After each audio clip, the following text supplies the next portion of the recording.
25 апрель көнне Литвинов исемендәге Мәдәният сараенда татар шигърияте дип аталган өлкә шигырь укучылар бәйгесе узды. Бу чара Самар өлкә Туган тел җәмгыяте тарафыннан оештырылды. Катнашучылар алдан сайлау турларын үткәч финалга чыктылар. Аларның саны 30дан артык иде. Бәйгедә 4 төземгә бүленеп төрле шигырьләр сөйләделәр. Ә жюри әгъзалары арасында түбәндәгеләр иде. Туган тел җәмгыяте президенты Ильяс Шакуров, Бердәмлек гәҗитенең баш мөхәррире Рифкәт Аглиуллин, Сәлам гәҗитенең баш мөхәррире Фәрит Ширязданов, Яктылык мәктәбе татар теле укытучысы Фәния Гилязова һәм Казаннан килгән кунакларыбыз Мәгърифәт гәҗитенең журналисткасы Нәбия Мухаммедшина, Татарстан Республикасының атказан сәнгать хезмәткәре, шагыйрә, журналистка, Габдулла Алиш премиясе лауреаты, Сабантуй гәҗитенең әдәбият бүлеге җитәкчесе Йылдыз Шарапова.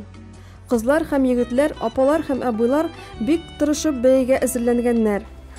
Поэзия сәнгатьнең гаҗәп зур тәэсир итү көченә ия булган төрләреннән берсе. Гади сөйлем теле әйтеп бирмәгән фикерләрне, тойгыларны шигырь әйтеп бирә ала. Яхшы, затлы шигырь музыка кебек җырлата да. Ул кеше җанының теле.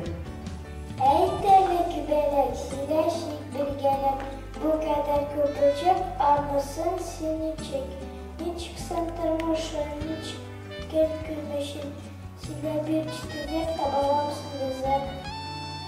Мин торам кырларда, болында, урманда, уйныймын, ошагым, яктекәк булганда, иркәли ямсәгә, кояшның яктысы, аш буладыр миңа, чәчәкләр хуш исе. Текемрен бик кыска, бары бер көнгенә, бул яхшы, рәнҗетмә, ямтимә син миңа. Бик Фалиева Алия әбисе язган шигырен укып күрсәтә. Мороженое. Кесимләргә барышмый, әним алды мороженое. Берсе диде үзеңә, икенчесе Гөлсемгә. Башым күккә тигәндер, әним бәлки күргәндер. Шатлыгымнан биеп тә, алдым әле кибеттә. Күргән кеше күрсен дә, бирәле белсен дә. Тик мороженыйлар гына ярый иретмәсә, көн дә кызу ичмаса, өрер бу диеп барыбер, кабып карадым мин бер. Каптым микән 2-3, мороженым бетте иш. Эх, син диде әнием, менә нинди икәнсең. Күчтәнәш диеп кәсен, Гөлсемгә ни бирерсең? Әнием дим, кара әле, сагыты бит бар әле. Көн тутырып уйнарга, шуны бирәм мин аңа. Катнашкан балалар бәйгегә мондый бәя бирделәр.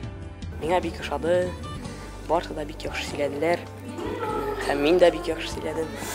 Балаларның талантларын күрсәтер өчен ничек балалар татар телен беләләр һәм татарларны күрсәтергә бөтен кешеләргә алар бар, алар бетмәгән татар кешеләр бар.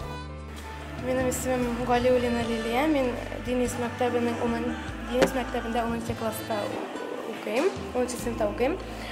Бүгенге бәйгегә без укытучы апабыз белән килдек. Бүгенге бәйгедән без бик шат, канәгатьләндек, зирә ошады. Шуның кадәр татар шигырь сөйләүчеләре булган икәненә исеп китте. Андый булыр дип уйламаган идем. Килгән тамашачылар да битараф калмаганнар. Бүген Самара шәһәрендә Габдулла Тукайның туган көненә багышлаган поэзия көне үткәрелде. Бик күп кардәшләребез, татарлар, балалар, яшьләр һәм улы апалар, абыйлар да катнашты. Һәрберсе йөрәгеннән чыккан шигырьләрне укыдылар. Үз кайбер поэтессалар да булып, үзләренең шигырьләрен укыдылар. Һәрберсебезгә бик ошады. Мондый очрашулар ешрак булса ярар иде. Конкурс очень понравился. Все участники вели себя очень достойно и очень красиво читали стихотворения. Прям чувствовалось то, что они понимают, о чем говорят, что очень радовало, так как сейчас очень много молодежи не понимает татарского. Бу бәйгенең максаты Самардагы яшәүче татарларны бергә җыеп, бер бинада аларга татар шагыйрьләрнең иҗаты белән таныштыру. Һәм бу бәйге бик тә тунышлы булды. Кешеләр Самар өлкәсеннән түгел, Татарстаннан, Лениногорск шәһәреннән, Самар өлкәсенең Шынтала районыннан килүчеләр дә бар иде. Очень все красиво, эмоционально. Не только просто у нас, оказывается, знают обыденный язык, но и литературный татарский язык знают. Бик матур сөйләшәләр, матур йырлыйлар. Это радует. Нам не дано, то хоть дети может. Шигърият кичәсенең ахырында җиңүчеләргә һәм катнашучыларга бүләкләр тапшырылды. Диплом третьей степени областного конкурса чтецов татарской поэзии в младшей возрастной группе награждается Гарипова Исламия.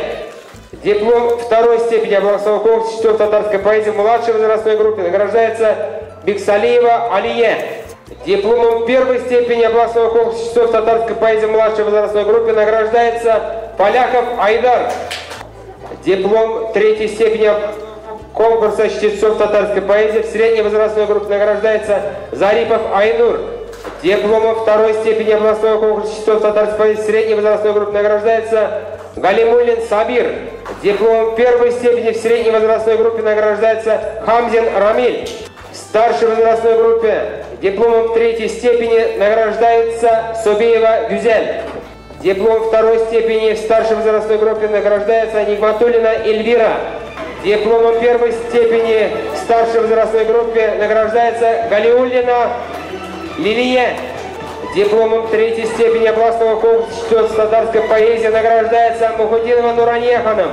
Дипломом второй степени областного конкурса чтецов татарской поэзии награждается Мустакаева Айсалу.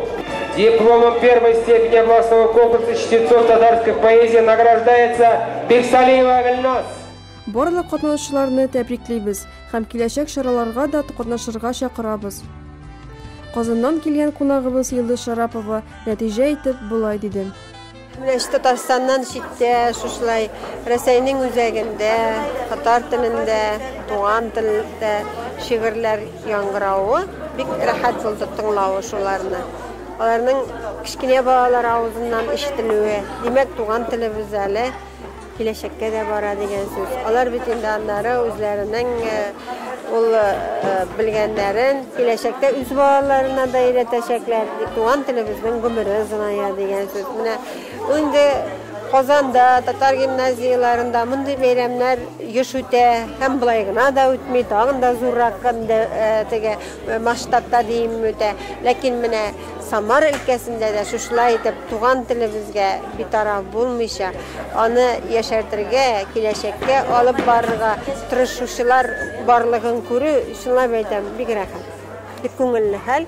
Шушы беренче тапкыр гына диделәр әле. Беренче булса да беренче кыймак тиерле була диләр. Монда инде тиерләр күренмәде.